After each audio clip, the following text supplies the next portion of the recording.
Look what the cat dragged in. Did you even pass the GED? The words, dripping with a venomous cocktail of privilege and contempt, shattered the sacred silence of the 57th floor boardroom at Sterling Vanguard Investments. Julian Thorne, a senior vice president with a jawline as sharp as his tailored suit, didn't even grant her the courtesy of eye contact. His gaze was glued to his phone as he slid the intern welcome packet across the vast, polished expanse of the obsidian table. The gesture wasn't casual. It was a calculated dismissal, an act of erasure. Have you ever been judged so completely, so instantaneously, that the air itself seems to thicken with the weight of that judgment? What do you do in that moment? Do you scream? Do you fight back? Or do you become so terrifyingly still that your silence becomes a loaded weapon? If you've ever felt that sting of being underestimated, then hit that subscribe button and like this video right now, because you're about to witness a masterclass in turning prejudice into power. Ava Monroe, 25 years old, sat perfectly composed in a blazer she'd bought on clearance at Kohl's. It was her best attempt at corporate, but under the merciless glare of the recessed lighting, it felt like a costume. Her worn leather portfolio, a hand-me-down from her late father, rested on her lap like a shield. Around the table, 7 other interns, all of them pale, all of them radiating the effortless confidence of Ivy League legacies, shifted in their seats, a symphony of awkwardness. Julian reached for his custom monogrammed coffee mug. Then, with the theatrical clumsiness of a silent film villain, appeared to stumble.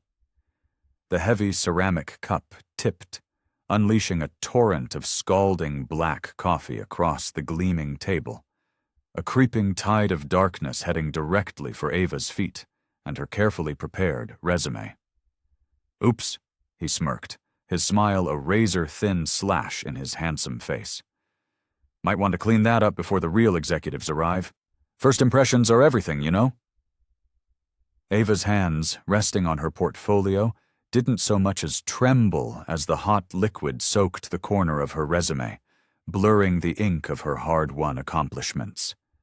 Deep within that worn portfolio, tucked into a hidden sleeve, the matte black finish of an American Express Centurion card, the mythical Black Card, seemed to absorb the morning light, a secret patiently waiting to be told. 9:03 a.m. 8 hours and 57 minutes until the emergency board meeting she had called. The sleek digital clock on the wall seemed to be counting down, not the minutes of the day, but the final moments of Julian Thorne's reign. He leaned back in his throne-like leather chair, a modern-day king addressing his court, deliberately speaking as if Ava were a ghost in the room. "Now that we've dispensed with the formalities," he began, his voice a low purr of authority, "let's discuss what it really takes to succeed at Sterling Vanguard." His eyes, the color of a winter sky, flickered toward Ava for a nanosecond. Some of you might find the intellectual rigor challenging. Chloe Vance, a blonde intern from Princeton whose laughter sounded like tinkling bells, giggled behind a perfectly manicured hand. She subtly angled her phone toward Ava, her TikTok live stream already humming with a few hundred viewers. The notification pings a soft, insidious chorus. The chat was already starting to pop. "Affirmative action hire? This is going to be brutal." Ava ignored it all. She opened a simple, worn notebook and began to write. Each word Julian uttered, every condescending snicker from the other interns, the exact timestamps of each microaggression. Her handwriting was not the frantic scrawl of a nervous student, but the steady, elegant script of someone educated in the finest Swiss academies, a penmanship that could have belonged to royalty. Julian assigned the day's tasks with the pomp of a general deploying his troops. "Chloe, you'll be shadowing our mergers and acquisitions team. Get a feel for the big leagues. Brad, you're with corporate restructuring. Try to keep up."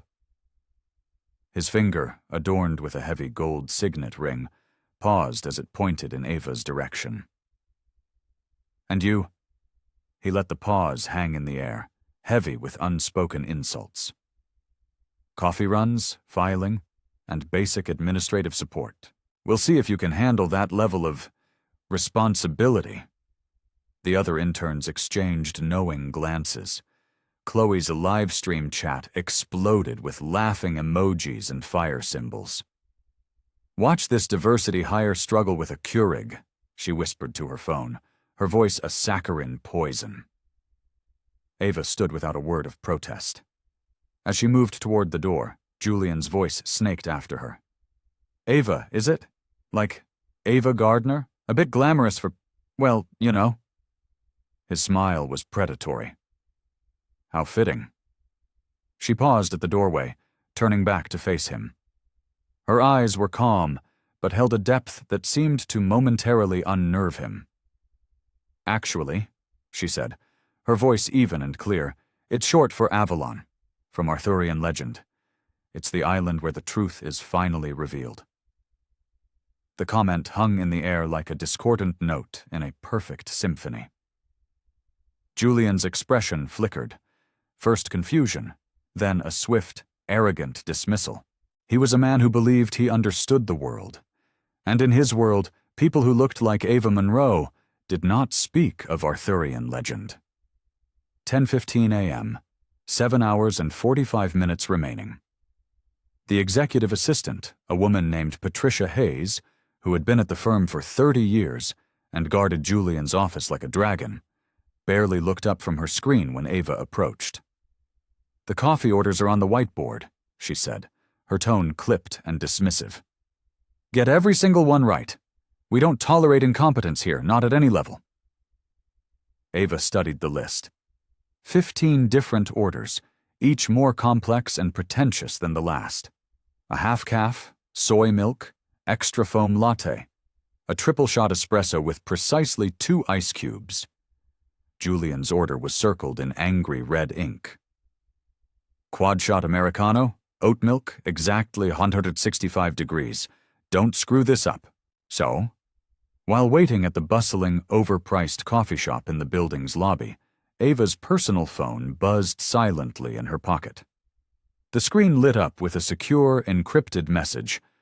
"Monroe Industries Q3 earnings report ready for your review." She glanced around, her heart giving a slight flutter before quickly silencing it. A second message followed instantly from a different contact.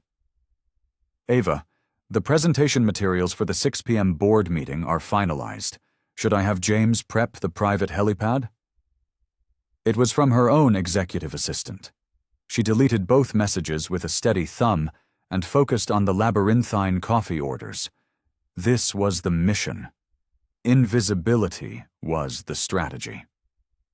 Back on the 57th floor, Ava distributed the drinks with the quiet, efficient grace of a seasoned butler. When she reached Julian's glass-walled office, she knocked softly. "Finally," he barked, not looking up from his massive computer monitor. "Set it down and get out. I have billion-dollar deals to close." As Ava placed the precisely heated cup on a coaster on his desk, she let her eyes scan his screen. Her mind, a finely tuned instrument with photographic memory, captured everything in a split second. Email threads with subject lines like "the diversity problem," "lowering standards for optics," and "managing the HR quota." She absorbed the sender and recipient names, the timestamps, the damning phrases within the conversation threads. "Is there a problem?" Julian's voice was sharp, laced with suspicion. He'd noticed her momentary pause. "No, sir," Ava replied, her voice a mask of subservience. "Is there anything else I can assist you with?" "Yeah," he sneered. "Stay out of my way." 11:30 a.m., 6 hours and 30 minutes remaining. Ava found herself exiled to the copy room, a windowless, humming purgatory filled with the smell of toner and the oppressive weight of industrial filing cabinets. Other employees would pass by the open door. Some offered fleeting glances of sympathy, Others stared with open, morbid curiosity. She was the day's spectacle. Mr. Henderson, the elderly janitor who had been polishing these same marble floors for 2 decades, wheeled his cart past the doorway. He was a man who had become part of the building's furniture, invisible to the executives who strode past him every day. But he saw things they didn't.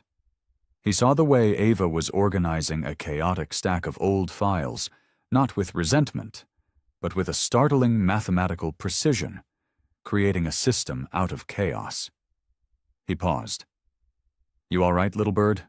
he asked, his voice raspy but kind. Ava looked up, genuinely surprised by the warmth in his eyes.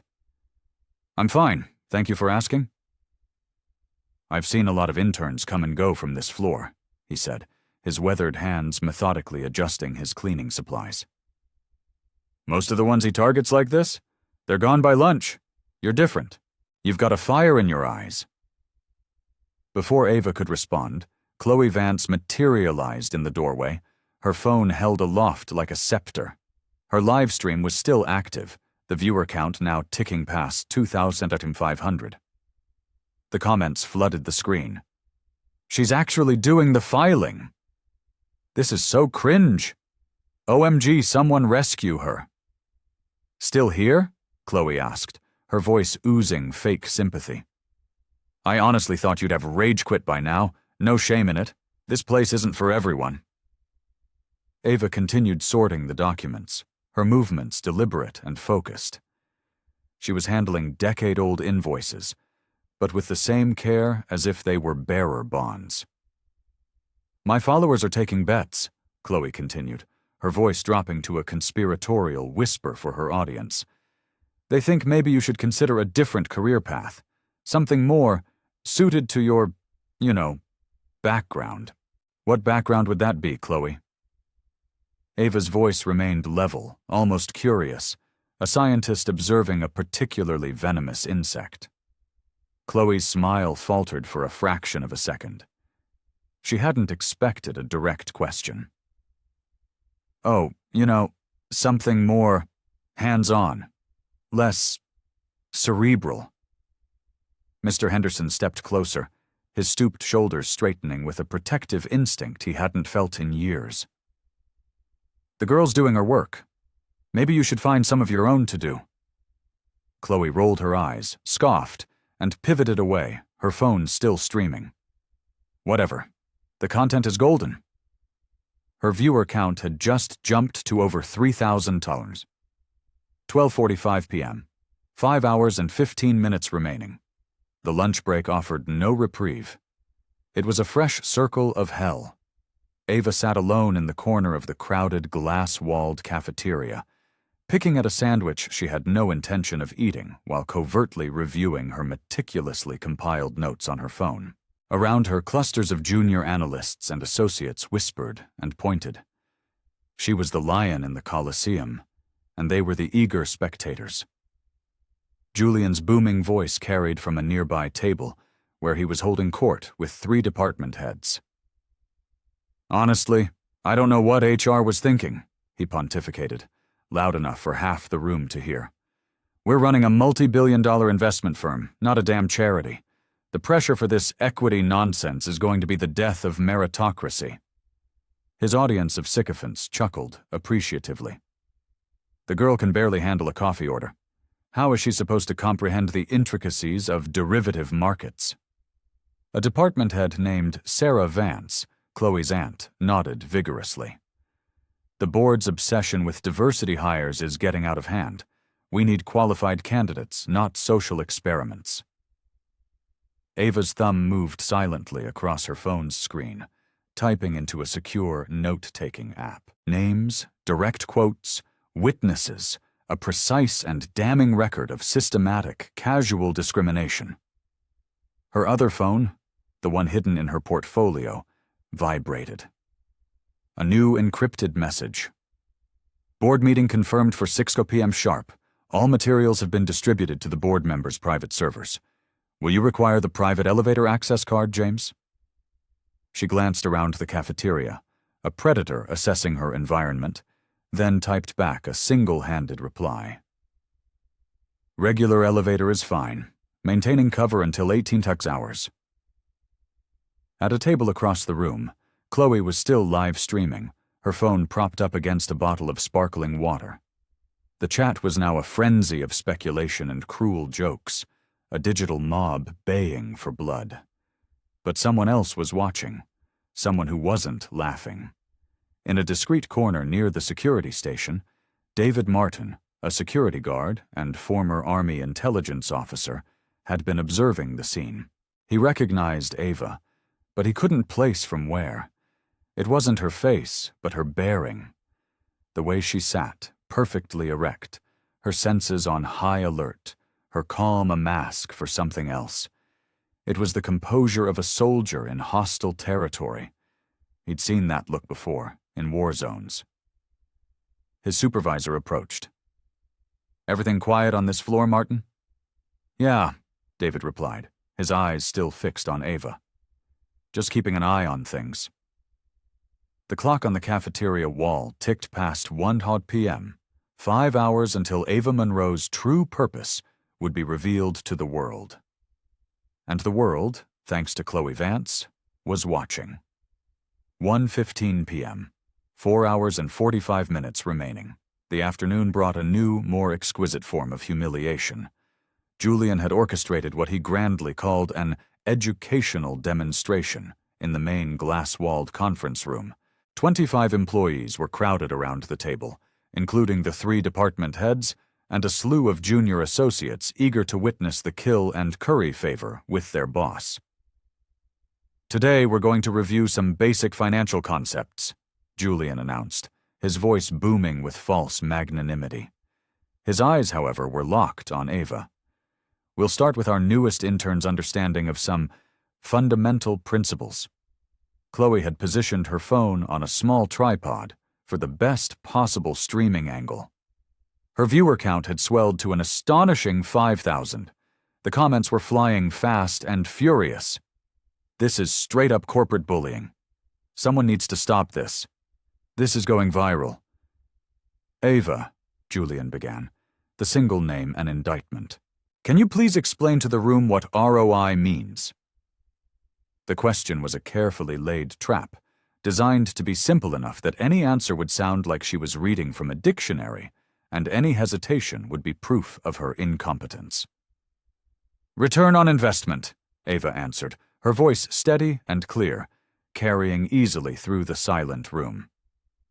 "It's the ratio of net profit to the cost of the investment, typically expressed as a percentage to measure an investment's efficiency." Her answer was precise, textbook perfect. Julian's smile tightened. "Lucky guess. How about EBITDA?" "Earnings before interest, taxes, depreciation, and amortization," she responded without pause. "It's a measure of a company's overall operational profitability, used as an alternative to net income in certain contexts." The room grew unnervingly quiet. A few of the junior analysts exchanged uneasy glances. This wasn't the fumbling, clueless performance they had been promised. "Market capitalization," Julian snapped, his frustration beginning to show. "The total dollar market value of a company's outstanding shares of stock," Ava replied calmly. "Calculated by multiplying the total number of a company's outstanding shares by the current market price of one share." Chloe's livestream chat began to shift its tone. "Wait, she actually knows her stuff. OMG plot twist." Julian looked shook LOL. But Julian wasn't a man who backed down. He doubled down. He strode to his laptop and projected a blindingly complex financial statement onto the massive wall screen. It was the quarterly report of a struggling tech firm, a mess of red numbers and confusing footnotes. "Since you're so confident," he sneered, "walk us through this. Explain the cash flow statement to everyone here, in detail." This was the kill shot. No intern, not even a Yale prodigy, could dissect a report this complex on the fly. Ava approached the screen. Around her, the employees leaned forward, a palpable tension in the air. Some were now filming on their own phones, sensing this was no longer a joke, but a high-stakes duel. Ava studied the document for no more than 30 seconds, her eyes scanning lines of data with incredible speed. Then she began to speak, her voice imbued with a quiet, unshakable authority. The statement of cash flow shows an operating cash flow of $52.1 million, indicating strong core business performance despite the negative net income. However, the $18.4 million used in financing activities suggests a significant debt servicing burden, likely from the leveraged buyout in Q2. More concerning is the mere $2.7 million from investing activities, which signals a drastic reduction in capital expenditure. This isn't just cost-cutting. It suggests they're delaying critical infrastructure investments, which could jeopardize their long-term market position. Her analysis was flawless. More than flawless, it was insightful, revealing a deep, intuitive understanding of corporate finance that stunned even the senior analysts in the room. Julian's face flushed a dangerous shade of crimson. "Anyone can memorize textbook definitions and regurgitate numbers," he snapped, his voice cracking. "Real business requires instinct. It requires connections. It requires breeding, things you can't just fake." The word breeding hung in the air like a cloud of poison gas. Several employees gasped. This had crossed a line from bullying into something far uglier, far more explicit. Chloe's live stream exploded with outrage. He did not just say breeding. That's a lawsuit. Someone save this video as evidence now. Tours, 2:45 p.m. 3 hours and 15 minutes remaining. The public humiliation had backfired spectacularly, and it had made Julian reckless. He retreated to his office with his key allies, department heads Sarah Vance and Michael Torres, plotting his next move. The door was left slightly ajar. "She's making me look like an idiot," Julian's voice, a low hiss of fury, carried into the hallway. "We need to get rid of her. Now, before she causes any more problems." Ava, carrying a stack of files she didn't need, passed by the office, her soft-soled shoes silent on the marble floor. She paused just out of sight, listening. "Claim she's disruptive," Sarah Vance suggested, her voice sharp. "Insubordinate. We can get the other interns to back us up." "Better yet," Michael Torres added, his tone slick with conspiracy. "Say she's not following security protocols, that she was trying to access sensitive client data. That's grounds for immediate termination. No questions asked." Julian's laugh was a cruel, ugly sound. "I like that. Frame it as a major security liability. Corporate will have to back us up. It's our word against a diversity hire intern." Just then, Ava's personal phone vibrated, a text from an unknown number. "Ms. Monroe, this is David Martin from Building Security. We need to talk. Staff break room, level 42. It's important." She made her way to the lower floor, a service level rarely visited by executives. David Martin was waiting for her with 2 cups of vending machine coffee and a grim expression. "I remember where I know you from," he said quietly, his eyes scanning the empty hallway. 3 months ago. You toured this building with the Monroe Industries executive team. You weren't just looking at office space. You were asking me about our security protocols, our surveillance blind spots, our employee satisfaction surveys." Ava's composure didn't waver, but a new sharpness entered her eyes. The mask was beginning to slip. "I've been watching what's been happening upstairs," David continued, pushing one of the coffee cups towards her. "That live stream has over 8,000 viewers now. The whole internet is recording everything. But Julian's planning something worse. I overheard him talking to HR about filing a formal complaint against you for a major security breach." "What kind of breach?" Ava asked, her voice low. "He's going to claim you were accessing restricted servers, handling confidential client files without authorization." David leaned forward, his voice dropping to a whisper. "It's complete bullshit, but it'll be your word against a senior VP and 2 department heads. They'll bury you in paperwork and have you escorted out of the building before you can even blink." Ava processed this information with the cold, clinical precision of a chess grandmaster. "When is he meeting with HR?" 4 o'clock.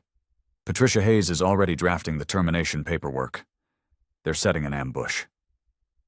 Ava checked her watch. It was 3 p.m. 3 hours until the board meeting. 1 hour until Julian's ambush. "David," she said, her voice now holding a note of command, "I need a favor. Can you get me access to the building's complete, unedited CCTV system?"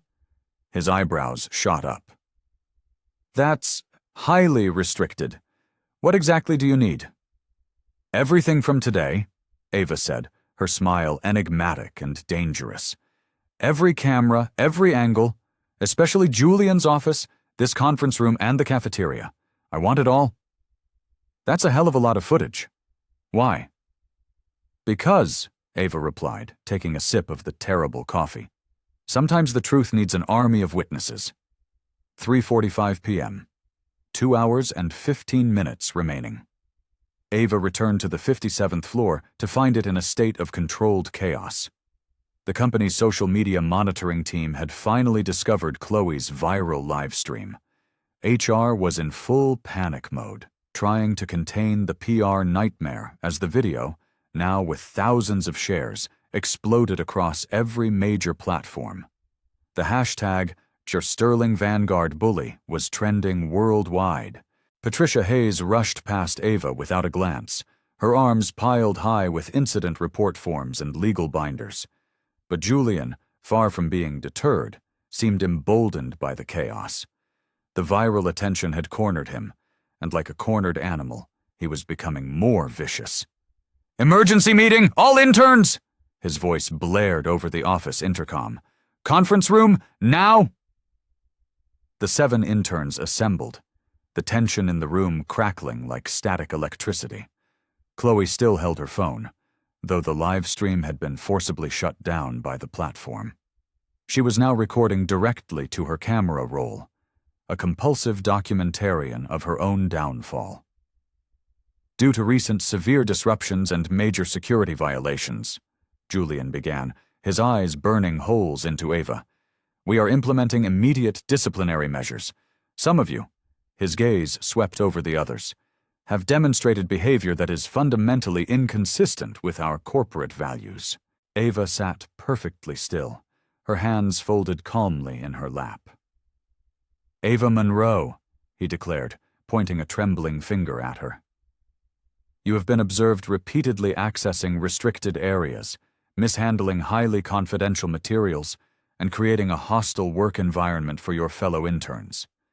The accusation was so patently absurd that even Brad, a normally timid intern from Northwestern, spoke up.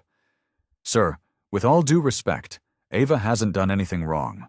She's been nothing but professional. She's actually been helping all of us with our research assignments." Julian's glare could have melted lead.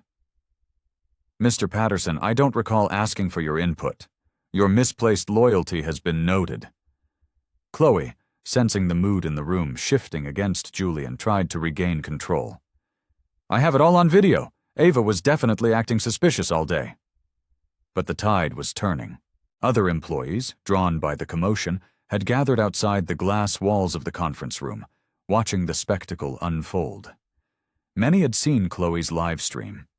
They knew who the real aggressor was. Finally, Ava spoke. Her voice, calm and measured, sliced through the tension like a surgeon's scalpel. "Mr. Thorne, are you formally accusing me of corporate misconduct?" "I'm not accusing you. I'm stating facts. You violated company policy multiple times today." "Which policies, specifically?" Ava asked. Julian fumbled through a stack of papers on the table.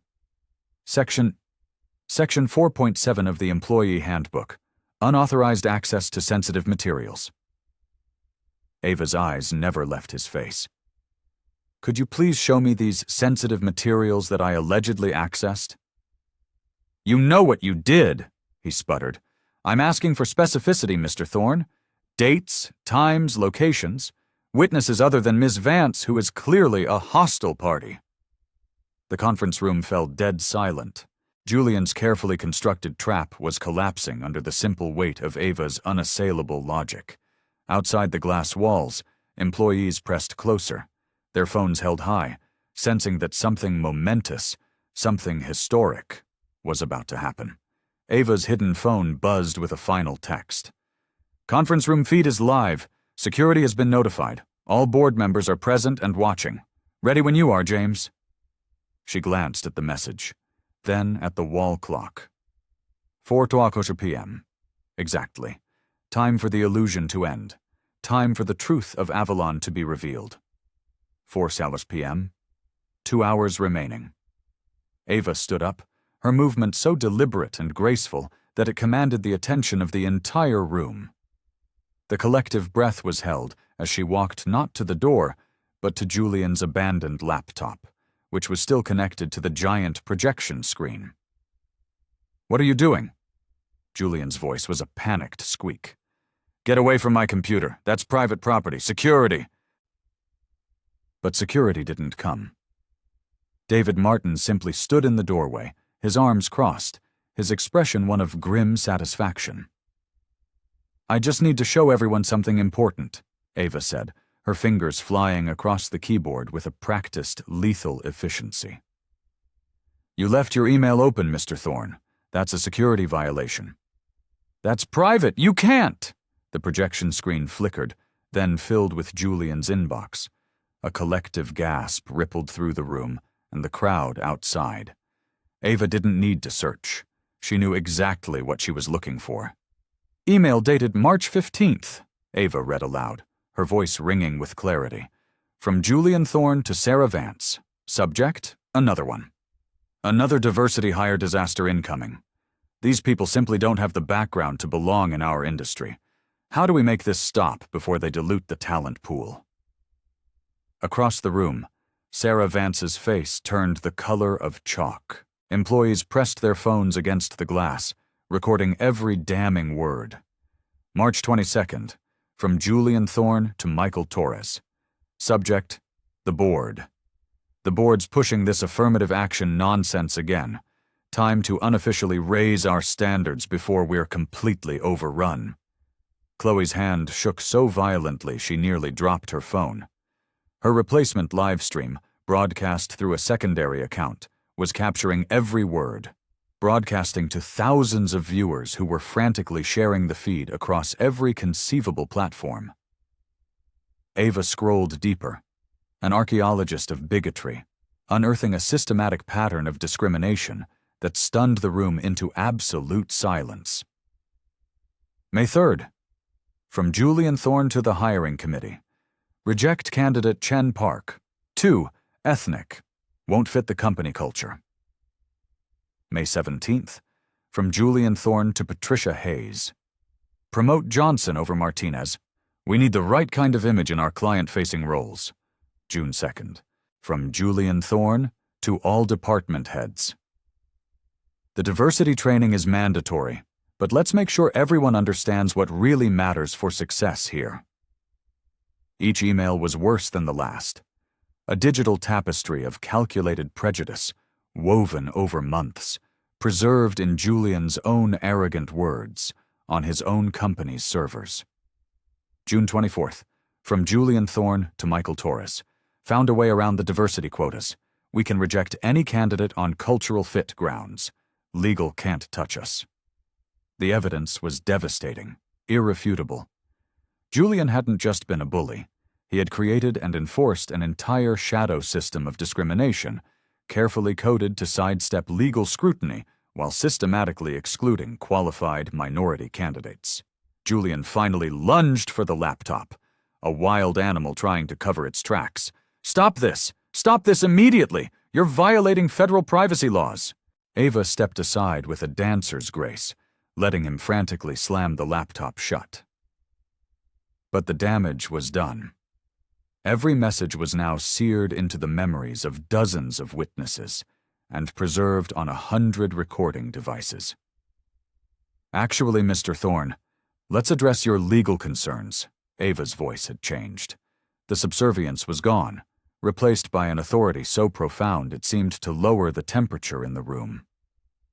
According to the Civil Rights Act of 1964, Title VII, as well as several precedents like McDonnell Douglas Corp. v. Furs Green, using company resources to engage in discriminatory communications constitutes the creation of a hostile workplace environment, which automatically waives certain privacy protections. This isn't just a violation of company policy, it's a violation of federal law. The sheer legal precision of her statement sent a fresh shockwave through the room. This wasn't intern-level knowledge. This was the expertise of a seasoned corporate lawyer. Furthermore, Ava continued, her voice cutting and clear, Section 1981 of the Civil Rights Act provides for unlimited monetary damages in cases of intentional, race-based employment discrimination. Your emails constitute a mountain of written evidence of that intent. Julian's face, a mask of rage and utter confusion, contorted. Who the hell are you? Ava reached into her worn leather portfolio. She pulled out not a phone, but a simple, elegant business card case. She opened it and placed a card on the table. The silence that followed was absolute. The card was black, heavyweight cardstock. The name was printed in stark white minimalist text. Ava Monroe, CEO, Monroe Industries Chairman of the Board, Sterling Vanguard Investments. The name hit the room like a physical blow. Monroe Industries, the legendary tech conglomerate that had recently, and very quietly, acquired a 67% controlling stake in Sterling Vanguard Investments. Julian staggered backward, as if he'd been shot, his face draining of all color. He collapsed into a nearby chair. Washington, as in... Ava unbuttoned her cheap Kohl's blazer and let it fall to the floor, revealing a flawlessly tailored Armani silk blouse. From inside her portfolio, she withdrew an executive security badge on a platinum chain. The Monroe Industries logo gleamed under the fluorescent lights.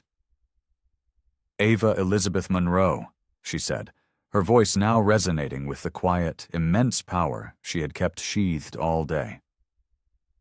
I've been conducting our annual Undercover assessment of subsidiary workplace cultures, a program I myself designed. The pretense was finally, utterly, and devastatingly dropped. The 7 interns, 3 department heads, and 20-plus employees stared in stunned, horrified disbelief. The woman they had watched being systematically humiliated all day wasn't just their superior. She was, for all intents and purposes, the owner of the entire company. Chloe's phone slipped from her trembling, nerveless fingers, clattering loudly to the floor. Her live stream, however, continued broadcasting from the ground, capturing the raw, chaotic aftermath for over 20,000 viewers who were now witnessing a piece of corporate history being made. For the past 18 months, Ava continued, addressing the entire room, Monroe Industries has received 23 formal complaints about discrimination at this firm. Anonymous employee surveys showed systematic bias affecting 67% of our minority staff.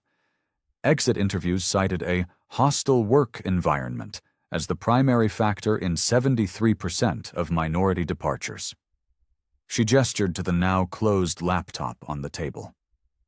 Today's assessment has provided comprehensive, undeniable evidence of the root cause, a management culture spearheaded by Mr. Thorne that views diversity as a threat rather than our single greatest asset. Ava bent down and picked up Chloe's phone, scrolling through the live stream comments that were exploding with a mixture of shock, outrage, and triumphant vindication. Your performance, Mr. Thorne, she said, holding the phone up for him to see, has been viewed by over 20,000 people. They have all witnessed clear, unambiguous violations of federal equal employment opportunity laws.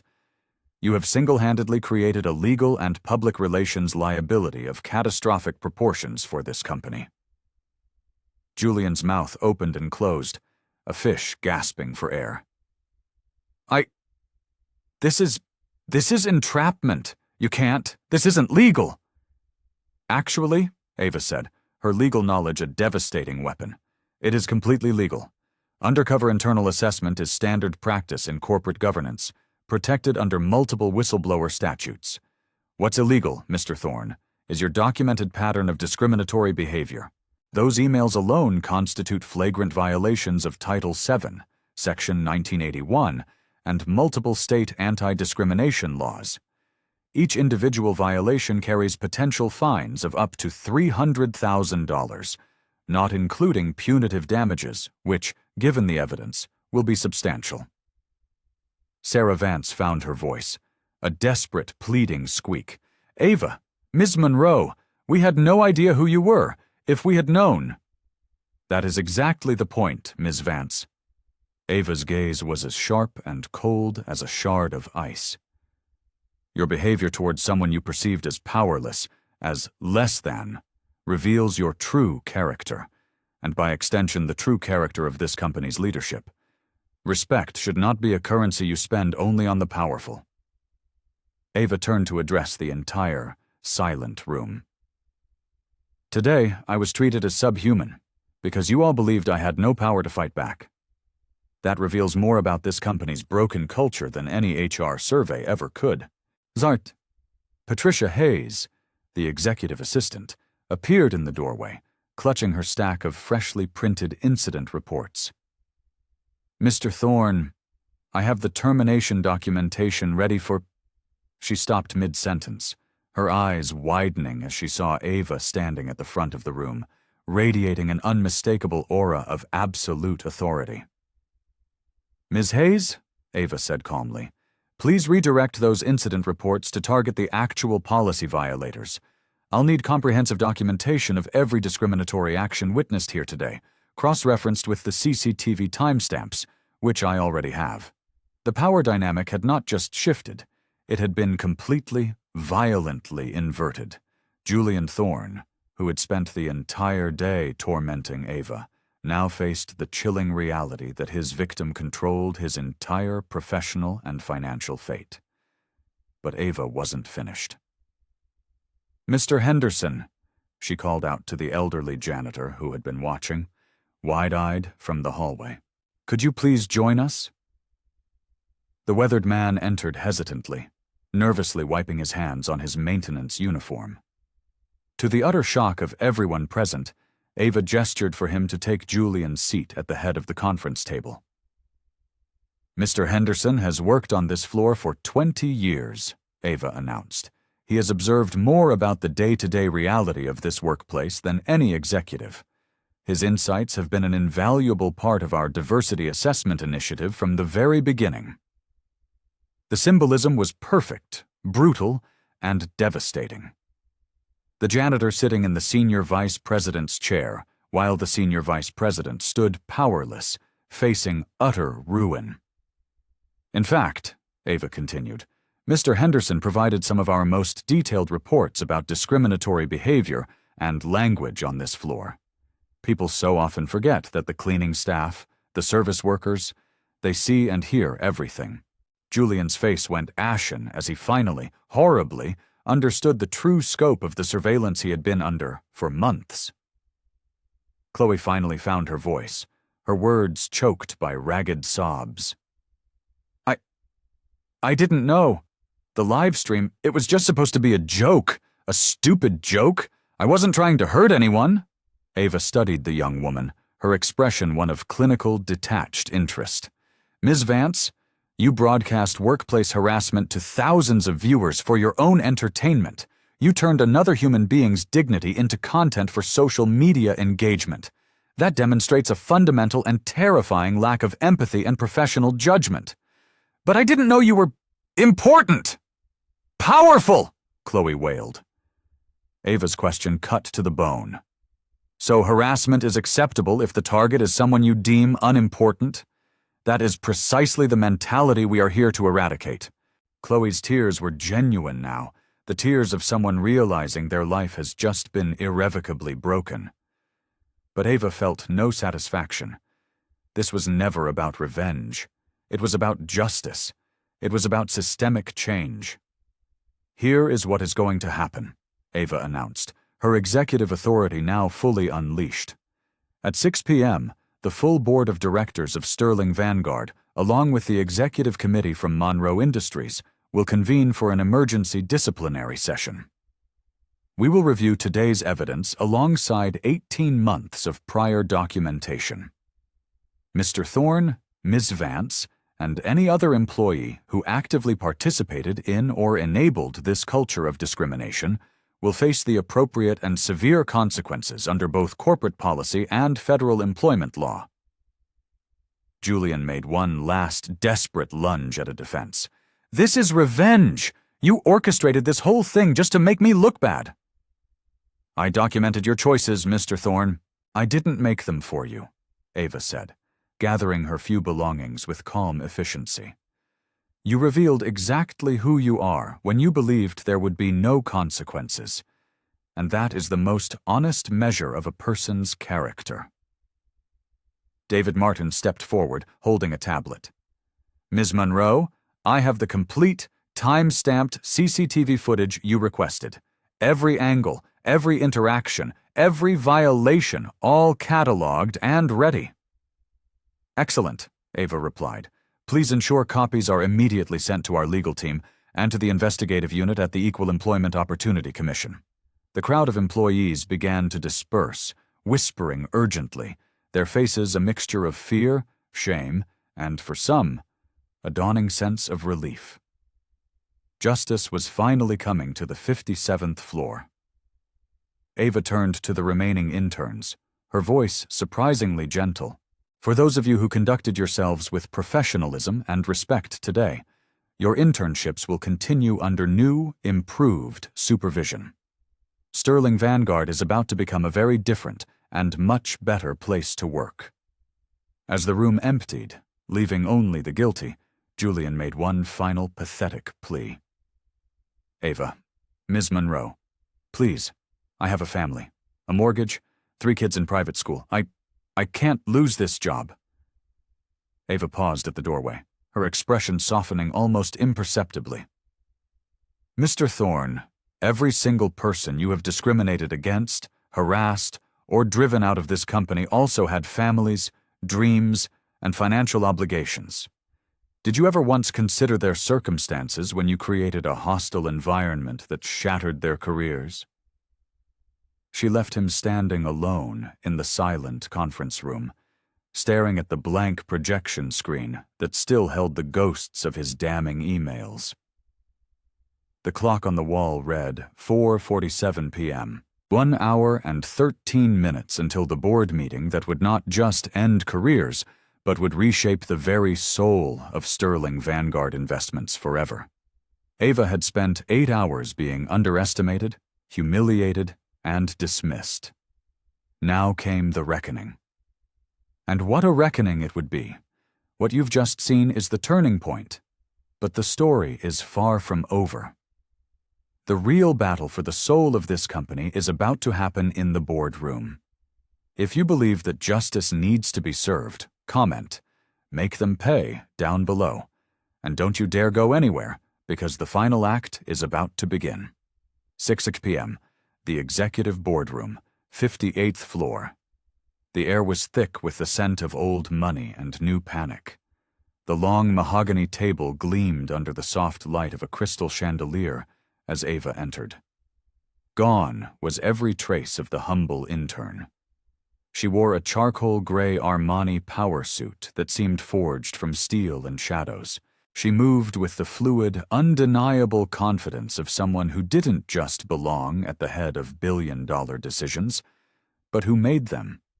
8 executives from Monroe Industries flanked one side of the table.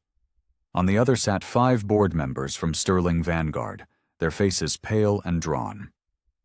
Laptops were open, displaying not financial charts, but streaming social media feeds showing the Fobichort Sterling Vanguard bully hashtag exploding into a global phenomenon. James, her loyal executive assistant, and a man who had known her since she was a child, handed Ava a sleek leather portfolio. "The complete evidence compilation is ready, Ms. Monroe. Legal has reviewed everything. We are ready to proceed." Ava took her seat at the head of the table. Through the floor-to-ceiling windows, the city sprawled out below, a glittering kingdom her family's company now ruled. "Ladies and gentlemen," she began, her voice calm but carrying the weight of iron, "thank you for convening on such short notice. Today's undercover assessment at our new subsidiary has revealed a systematic and malignant culture of discrimination that threatens this company's legal standing, its financial performance, and its moral integrity."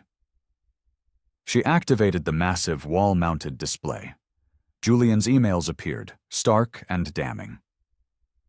"Legal analysis," Ava announced. "These communications constitute clear and repeated violations of Title VII of the Civil Rights Act, Section 1981, and various state anti-discrimination statutes. Our immediate exposure includes potential class action lawsuits, a full-scale EEOC investigation, and federal compliance audits that could cripple this firm." The General Counsel, Patricia Wu, leaned forward, her face grim. "What's our estimated financial liability?" Ava clicked to the next slide. The numbers hit the room like a physical force.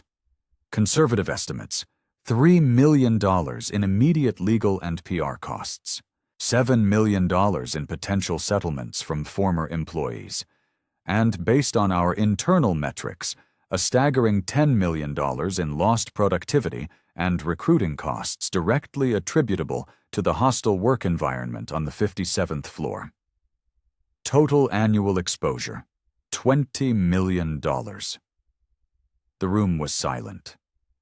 Sterling Vanguard's annual profit margin was $28 million. The bigotry fostered by one man and his cronies was costing them nearly 75% of their bottom line. "Furthermore," Ava continued, clicking to a new slide showing a precipitous red line, "our reputation risk is currently immeasurable. Chloe Vance's live stream has now generated over 1 million views across all platforms. So our Sterling Vanguard bully has been mentioned over 200,000 times. Our stock price dropped 4.2% in after-hours trading.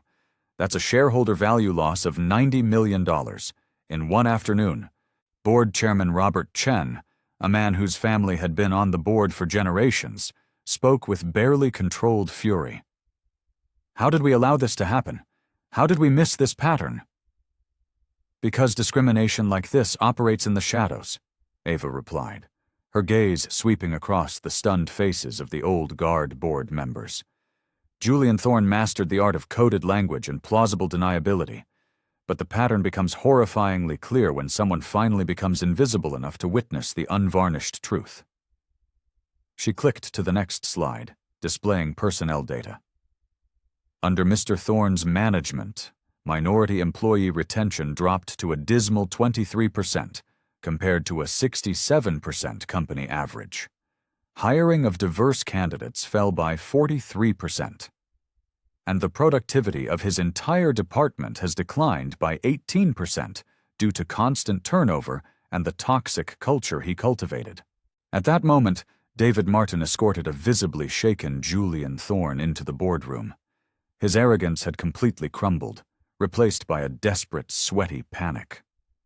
Behind him came Chloe Vance, Sarah Vance, Michael Torres, and Patricia Hayes. They looked like prisoners being led to their sentencing. Julian's eyes darted around the table, finally comprehending the sheer power assembled against him. "This is a setup," he blurted out. "She deliberately deceived all of us." Ava's voice remained ice-calm. "Mr. Thorne, you had 8 hours to demonstrate one shred of basic human decency. You chose bigotry. You chose cruelty. I simply documented your choices." She activated the video feed. The room watched in horrified silence as the CCTV footage played. They saw Julian's coffee accident in damning slow motion, his deliberate cruelty obvious from every angle. They heard his demeaning comments, his racist jokes, his conspiracy with his colleagues to have her illegally terminated.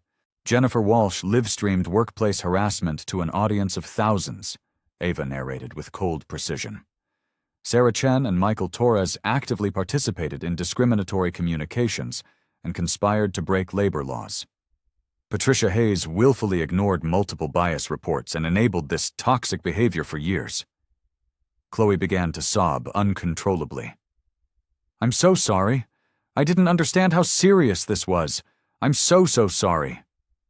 "Ms. Vance," Ava replied, her voice devoid of pity. "You are 22 years old. At what age should a person be held accountable for their deliberate cruelty?" Julian made one last, desperate play. "Ava, you're overreacting. This is just office culture. A few bad jokes. We didn't mean anything personal by it." Ava's response was surgical. "Mr. Thorne, in the past 18 months, your office culture has driven 12 promising minority employees out of this company. Total replacement and training costs, $1.2 million. The loss of their institutional knowledge and potential, immeasurable." She clicked to a final video file. It was a clip from an exit interview with a young black woman, a former analyst. She was in tears. "I couldn't take it anymore," the woman on the screen said. "Julian made me feel like I didn't belong there every single day. The microaggressions, being excluded from meetings, the constant questions about whether I was really qualified, he broke me." More videos followed. A parade of talented, broken professionals, all casualties of Julian's systematic bigotry. Each of these people had families, dreams, and bills to pay, Ava said, her voice low and resonant. "Your actions didn't just hurt feelings, Mr. Thorne. You damaged lives. You destroyed careers." The chairman, Robert Chen, had seen enough. "Ms. Monroe, your recommendations?" Ava's proposal was swift and decisive. Julian Thorne, immediate termination for cause, no severance, and a permanent blacklisting from the financial industry through our partner networks. Chloe Vance, internship terminated, with a full report sent to her university's disciplinary board. Sarah Chen and Michael Torres, demotion to junior analyst positions and mandatory intensive bias training. Patricia Hayes, removal from any HR or management role and reassignment to a non-critical administrative post. Additionally, she continued, I am immediately implementing the Monroe Industries Diversity and Excellence Initiative across this entire firm. The budget will be $3 million annually. It will include unconscious bias training, a robust, truly anonymous reporting system, aggressive diversity hiring targets, and regular unannounced undercover assessments. Julian's voice cracked with desperation. Please, I have 3 kids, a mortgage, I'll change, I'll do whatever you want, please. Ava studied him for a long moment, her expression unreadable. Mr. Thorne, genuine change requires a genuine acknowledgement of wrongdoing. Can you, right now, articulate precisely why your behavior was not just wrong, but harmful? Julian's silence was his final confession. Even facing complete ruin, he couldn't grasp the fundamental humanity of his victims. Your inability to show even a flicker of genuine remorse confirms that termination is the only appropriate action, Ava concluded. The chairman called for a formal vote. It was unanimous. Ava felt no joy, no triumph in the utter destruction of their careers. This was not revenge. It was a necessary, painful, and long overdue course correction.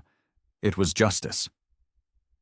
Finally, she announced, I am establishing the Henderson Excellence Fund, named after the facility's supervisor who showed kindness when others chose cruelty. It will be endowed with $500,000 annually to provide scholarships for minority students pursuing careers in finance. The symbolism was perfect. The janitor who had offered her comfort would now have an educational fund in his name, a permanent legacy of his simple decency. Security began escorting the terminated employees from the building. Julian's protests and pleas echoed down the marble hallway until the elevator doors slid shut, silencing him forever. Through the boardroom windows, Ava watched the sun set over the city.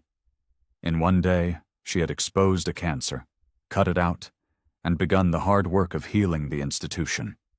The real victory wasn't Julian's termination. It was ensuring that the next underestimated, overlooked person who walked through those doors would be judged not by their appearance, but by their mind, their merit, and their character. The revolution had begun. This is the kind of change that is possible when one person has the courage to stand up and speak truth to power. But this story is not just about Ava. It's about every single person who has ever been made to feel small, invisible, or unworthy. Have you witnessed workplace discrimination? Have you felt the sting of being underestimated because of your race, your gender, or your background? Have you seen talented colleagues driven away by toxic cultures? Your experiences matter. Your voice has power. Your story could be the catalyst that transforms another workplace. Share your stories in the comments below. Help us shine a light on the biases that still fester in the dark corners of the corporate world. Subscribe to this channel for more true stories of quiet courage defeating systemic oppression. Like this video if Ava's journey inspired you, and share it with someone who needs to be reminded that their dignity is worth defending. Remember, you do not have to be a secret CEO to be powerful. Sometimes, the greatest strength comes from simply refusing to be silenced. Your moment to speak your truth might be one comment away.